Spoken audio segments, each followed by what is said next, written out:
Hey guys, welcome to the Challenge Podcast. I'm Coach Steve. And I'm Coach Nick, and we're going to be talking about everything fitness, health, and the challenge. Let's get on with the show. What's up, guys? Coach Steve here, and welcome back to another episode of the Coach's Corner. In today's episode, I'm joined with our co-host, Coach Nick. Nick, how are we doing today? I'm really well, thanks, Coach Steve. How are you? I'm good. I'm excited. We are on Coach's Corner, episode number 999. We made it to 99. But Nick, tell me, how is your training coming along? Oh, it's so good. So good. How about yours?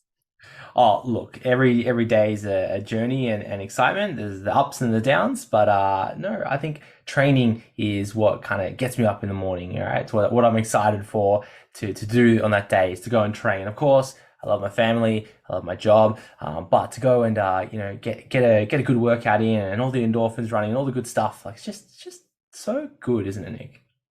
Yeah, I've been really working on my legs a lot, but people keep telling me that my upper body looks good. So it's great, but slightly disappointing. Well, look, Nick, maybe you found the secret to a good upper body is to train your lower body. Well, that's right. Maybe it is that. I don't know, but it's a vibe at the moment, so I'll just go with it.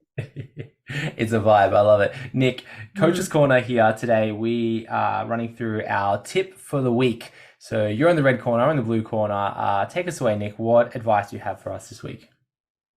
All right. So as we start to get into the next phase where people are going to be dieting even more, reducing their calories, let's just say, we have been, and we always do, get rumbles of I'm hungry and I'm getting tired and things like that. So it's a really good time to practice mindful eating. So that's what I'm talking about today. I'm going to give you a few tips for mindful eating. So sometimes we might have even gotten ourselves into the pickle that we're in, perhaps having a few more kilos than we'd like to, simply because we haven't engaged with what sort of food we're putting into our mouths. We haven't engaged with what we might need versus what we might like to have. We have that hyperpalatable food, all the things that might have led us to where we are. So it's a really good time to take a step back and practice actually being mindful around our food, the same as we encourage you to be mindful around your training.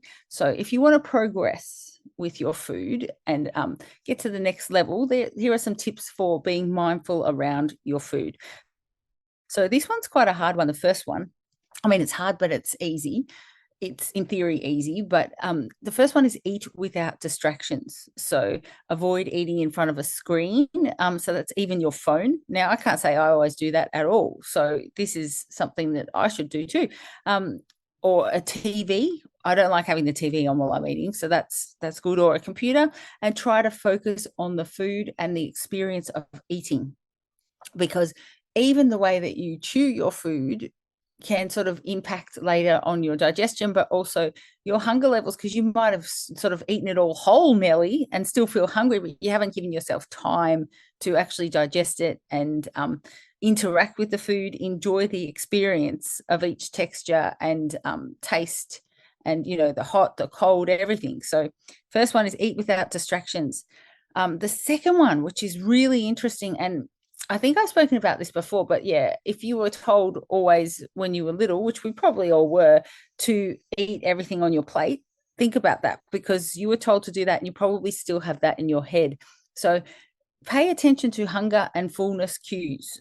So before eating, check in with your body and ask yourself if you're truly hungry, and eat until you feel satisfied, not overly full. So truly hungry might be different for everyone. It's sort of that level of perceived hunger, but truly hungry, for me, my definition of it is, could you eat, chicken and veggies, and are you that hungry that you could just eat some broccoli and some potatoes and not have to worry, and that you'll be satiated from that?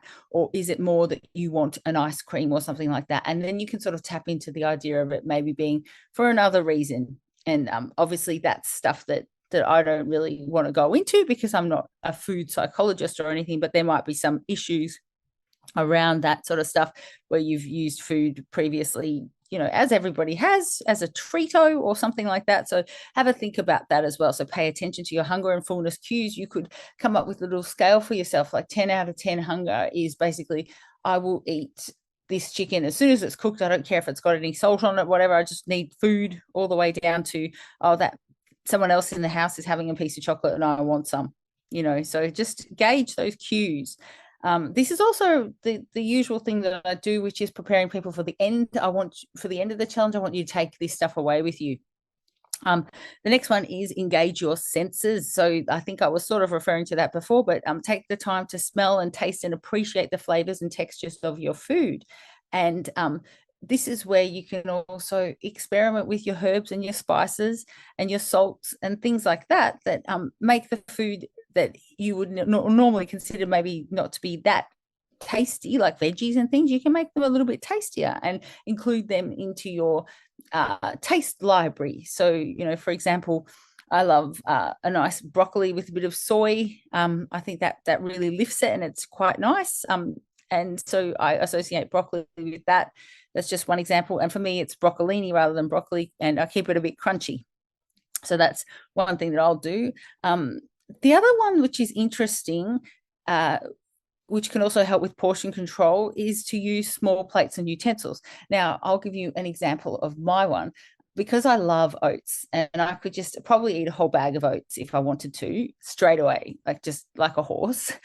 So what I do is I actually put oats in a mug, because a mug can only handle so many oats. And so that's sort of my little rule for myself, where it's like, okay, a mug it can be quite big, but at least we know that that's enough. I also weigh it and all that stuff. But if I'm eyeballing, then that's my little trick for oats. And even something like an ice cream or a yogurt or something. I know that that's your kryptonite, but something like that, I would put into just a cup rather than a big bowl, because it's too tempting to just eat the whole lot. This is another one that I could do with in life. Take breaths between bites. Put your utensils down. Even the thought of that is not appealing to me, but for some people, you really could do with putting your utensils down, particularly if you tend to get sore tummies after eating or anything like that. Sometimes it's because you've rushed your meal. Take a few deep breaths between bites to help slow down your eating. And once again, you can start to engage with the cues of your body. So it's very much like training. It's very, very similar. I'm talking about food, but it's very, very similar. Sometimes, you need to actually pay attention to, well, not sometimes, you need to pay attention to what's going on with your body when you're training as well. So think of this as training for your gullet. The next one is focus on the present moment. So try to be fully present while eating. So that's very, very similar to avoid the distractions of the TV and things. Be present with your food, actually engage with it, spend some time with it. If you can, try and make it into an experience if that is what you need. Now, if you're ticking along nicely and everything's great, you don't have to worry about any of this, but it's just for people that might be saying, oh, I eat because I'm an emotional eater or something. These are some ideas that might be able to help you, or you might be working on already.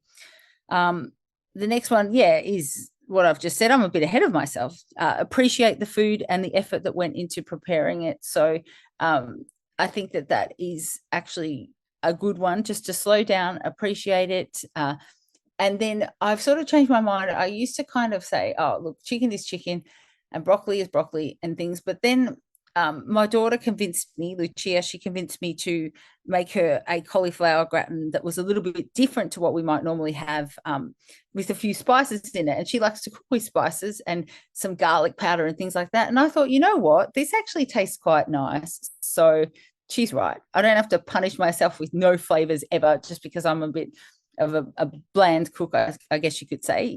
It's actually engaging with the food, and then you can appreciate it. You can go, wow, that spice, that texture is really nice, what I've done. So well done to me.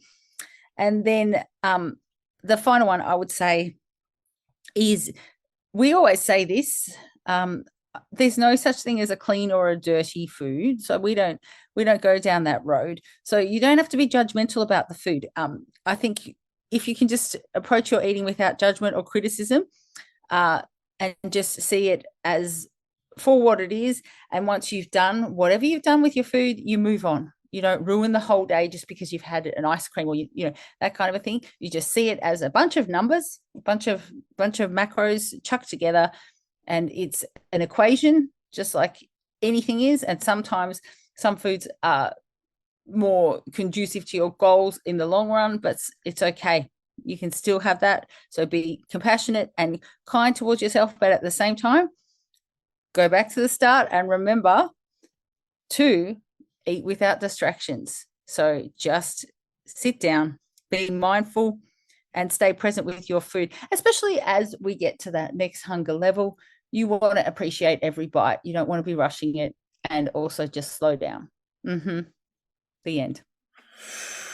Nick with the goods again, talking a lot about mindful eating. I have a practice that I do frequently, which is what I call the perfect bite. So once you created your meal or prepared your dinner or whatever you're about to eat, you start by creating the perfect bite on a fork or a spoon or however you're choosing to eat that food. So you might get the perfect cut of, I don't know, chicken, the perfect piece of broccoli, and put it together, and you build the perfect bite.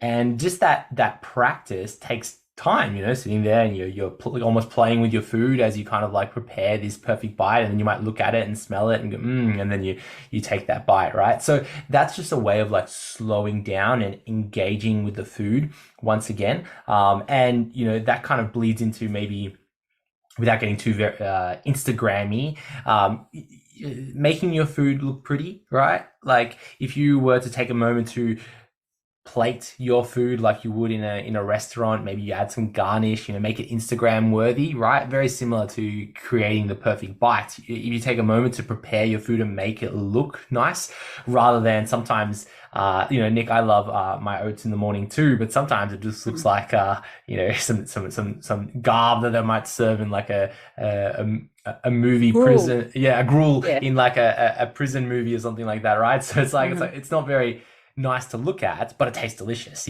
So if you take a moment to make it look really nice, smell really nice, maybe get that perfect bite, it just adds to this whole sensory experience of eating. Then once you've finished your food, you may feel more satisfied, more satiated, and be like, I'm actually not that hungry. That satisfied me. I was present in the moment. I'm not reaching for more food. And I think that's the big takeaway from mindful eating, is eating enough, experiencing the food enough, that we're not craving more at the end of it. Yeah, and also just respecting the food for what it is. If you make a treat out of your chicken, if you do put some nice herbs and spices on it and things, you may not be then looking for other treats. So yeah, good. So good. Nick, I would like to take the microphone here and talk about another concept called the stimulus to fatigue ratio, SFR, stimulus to fatigue ratio. So as the name implies, we're looking at the combination, the ratio between the stimulus of an exercise and the fatigue of an exercise, and how they play two parts in our exercise selection. Okay, so it really is a reflective process. This concept is a reflective process of the exercises that we choose. We can go down a path and reflect on how stimulating an exercise is, and then reflect on how fatiguing an exercise is. And the ultimate goal is we want to be choosing an exercise that is highly stimulative and low fatigue. So really high stimulus, really low fatigue. That's the ultimate goal. Now, sometimes due to equipment or body types or execution of certain exercises, it flips the other way, where an exercise becomes extremely fatiguing and not very stimulative, which can lead to negative outcomes. So if an exercise is really fatiguing, similar concept to what I spoke about last week about the highway of recovery, we just have more to recover from, right? And it can start to take away from our performance and our ultimate goal of training, which is adaptation, right? So let's take a short deep dive that you're going to oxymoron, a little bit of a dip into first fatigue, and then talk about stimulus and how we can reflect on these kind of concepts to help us choose better exercises for our training. Okay. Now, a little sidestep before we jump into the pool. When it comes to training, we want to be following a framework for training. There's no one recipe or rule or must-do exercises or bad exercises. Different exercises can be appropriate for different people and different times in their training lifetime, okay? So this is one reason why the challenge training programs may look kind of similar across phases, because it's a framework. We've got a certain type of exercise, and as we move into the next phase, it's a slightly different exercise, but it's still the same like flavor of that exercise, because we want to be sticking to the same like concept, the same framework, and then continuing that over time. But we can make changes to an exercise based on things like the stimulus to fatigue ratio. Okay. So we're stepping back to the middle. We're going to take our short dive into the concept of fatigue, how fatiguing is an exercise. So there's three kind of areas around where we can reflect on how fatiguing an exercise is. The first one, of course, is the perceived exertion of that exercise. So if you are going to complete an exercise and you just feel that it just takes so much effort to do that exercise, okay? Maybe some common examples are like things like deadlifts, really high effort activity, maybe things like split squats, Bulgarian split squats. People love to hate them. It's just because it's a very fatiguing exercise. Maybe even things like, a plank, not a common exercise that we place on our programs, but it can be a very fatiguing exercise. So take a moment once you've completed an exercise and reflect, how much effort did it take to complete that exercise? And not just, I was able to load it really heavy and I pushed it really hard and that's a 10 out of 10 effort. I'm talking about when you do a certain exercise, like maybe you hop on a certain type of leg press and you go to complete that leg press and you just feel like, oh man, it's just taken everything out of me. It's just so fatiguing. But you might swap that to like a hack squat and you're like, oh geez, this is just built for me. It's low effort. I can load the thing up. I can get a really good stimulus out of this. And it's not a really big effortful task. So that's the first kind of area to reflect on.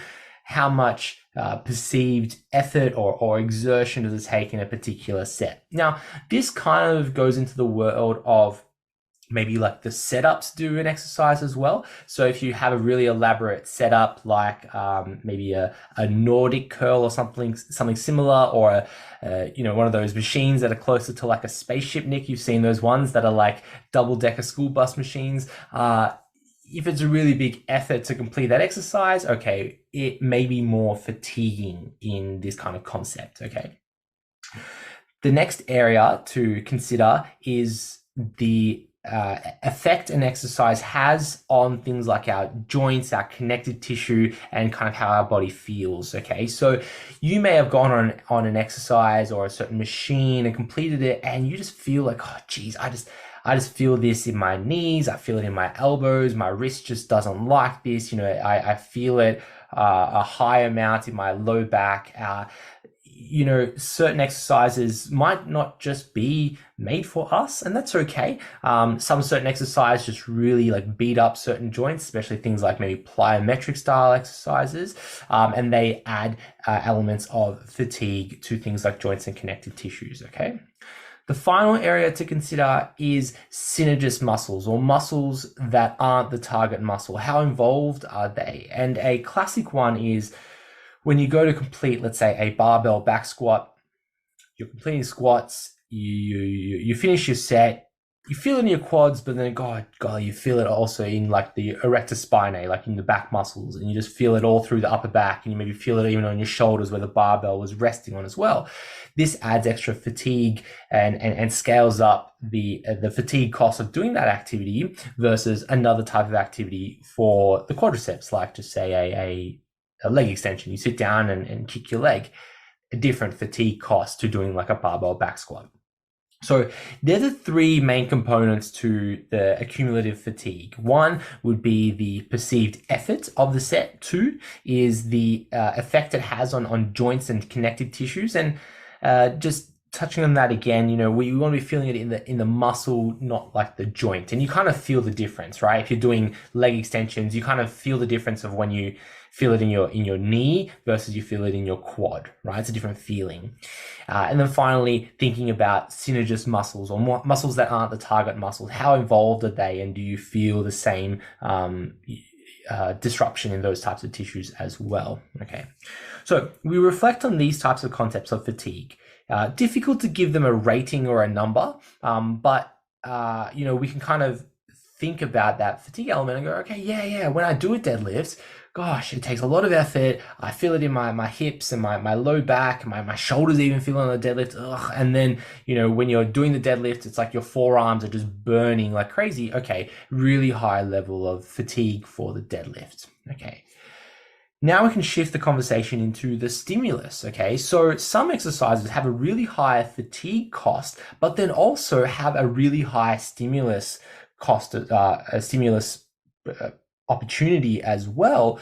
So we can weigh up that choice and go, well, this exercise, maybe a barbell back squat, is a really, really, really, really high stimulus, but then also maybe a moderate fatigue cost. So the ratio between those two is really large, and that might be a good exercise choice versus the other way around, where if you're trying to do deadlifts for your glutes, you have a really high fatigue cost, but then you barely feel it in your glutes.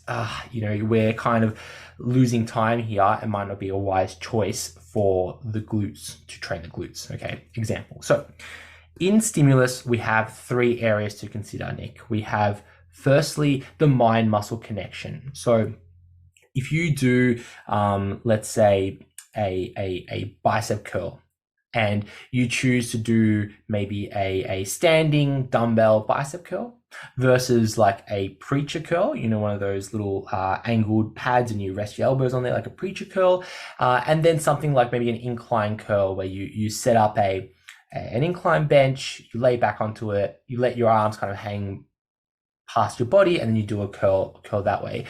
So if you compare maybe those three bicep curl versions, yeah, you're probably going to feel your biceps in all of those, but you may find that one of those, for you, the way that you execute that and certain equipment that you may have available to you, just like, geez, you just feel it in your biceps. It's just bang, you feel it. Versus the other ones, yeah, you feel it in your biceps, but maybe you feel it more in your forearms or your shoulders as such. So a reflective process for stimulus, the first area is that mind muscle connection. How well can you feel that muscle contracting? Okay.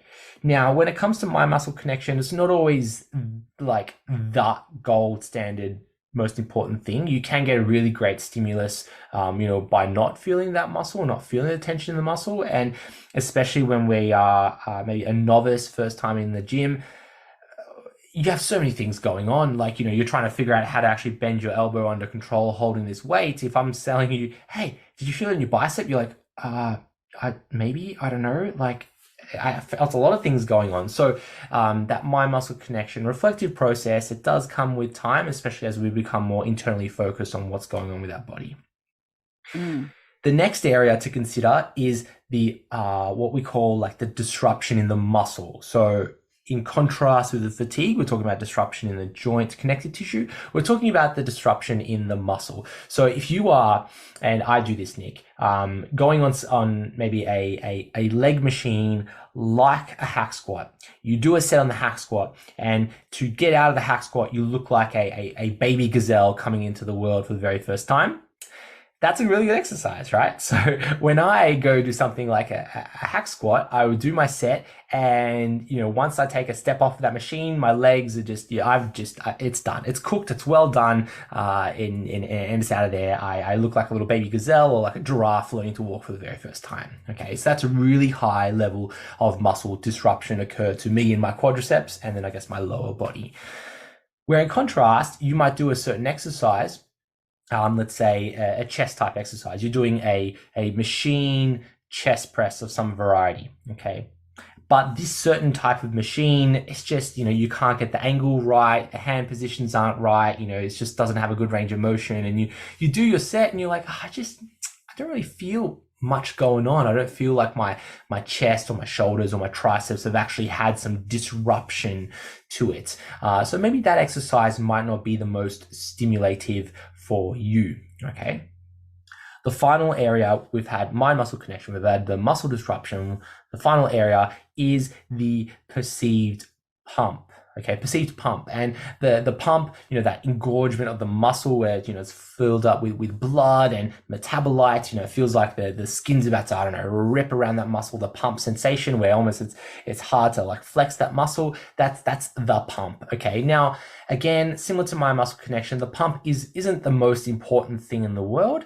But if you've never experienced the pump in a certain muscle, and that muscle is like a lagging point, like let's say your quads, you've identified that maybe your quads aren't growing as well as you want them to, and you've never experienced the pump in your quads, well, maybe you need to find exercises that are more stimulative for you so that you can experience the pump. Okay, so when we experience the pump, it's often correlated with things like a really high mind muscle connection, really high muscle disruption, really good loading of the muscle, training close to failure, really good volume prescription to the muscle. So we're ticking lots of good boxes for stimulus while we're having the pump. Okay, so the pump being present can be a sign of, hey, you're done good. Okay, so if you've got like a pump in your quads or a pump in your chest or a pump in your biceps, hey, that was probably a stimulative set. Okay, so now we have these like moving parts with our fatigue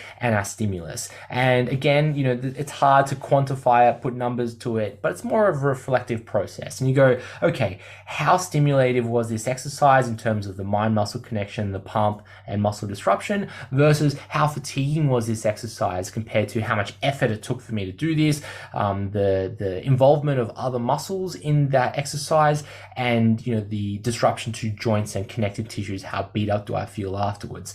And once we can start to map out different exercises, we might find, yeah, geez, man, that version of the hack squat at this particular gym is just the best thing for my quads, versus this other leg press machine at this other gym, I just don't feel it, right?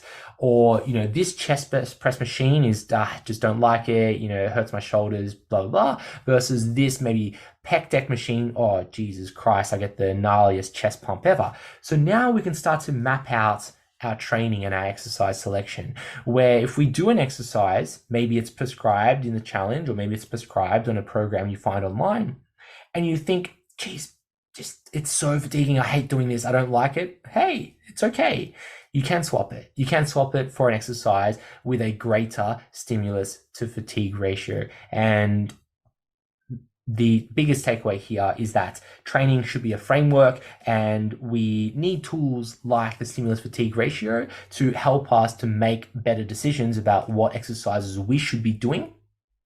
You may find that the stimulus gets better over time as we learn how to execute the exercise better, or maybe we adjust a machine better so that it fits to our dimensions better. So once you do an exercise once, you can't label it as a poor stimulus to fatigue ratio and then put it on the shelf and never do that exercise again.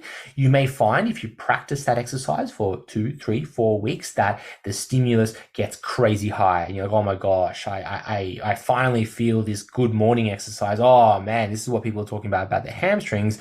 Whereas the start, you might be like, oh, I just feel in my low back. I just don't get it. Now I'm not going to practice this thing. Okay. So it's a reflective process. It can change over time, but hopefully it can help you with your decision-making process of what exercise to choose for your program. Yeah, for sure. I think that really illustrates why you need to stick with the same exercises for longer than a few weeks to progress, because otherwise you might just be learning the movement pattern, the way that it feels, the way it interacts, and all the other variables in a gym where you might be, it might be busy, so you might not be using it for as long as you might like to, so you might be rushing it. So you need some time with each exercise to see how it fits for you. Yeah, that's right. That's right. And the execution of the exercise from the range of motion to how controlled you take that eccentric and the concentric portion, like the lowering and the lifting phase, and then the different equipment you use. You may find that, hey, when I use a barbell, it's very different to a dumbbell versus the cables, and you may find that when you do a different piece of equipment, like, I don't know, the resistance band, you're like, oh geez, that was so aggressive, right? So there are variables we can change. There's ways that we could practice the movement to get better at it, but ultimately we're driving for the most stimulus we can get out of an exercise with the least fatigue that may come with it. And there are ways that we can minimize fatigue, like, we could use more stable exercises. Let's say you compare a barbell back squat to maybe a hack squat. Hack squat, a little more stable, less moving parts, easier to perform because you just strap yourself in, bend your knee and go. Barbell back squat, okay, you've got to find the position of the barbell, unrack it, step it out, find your balance, lower yourself down, stand back up.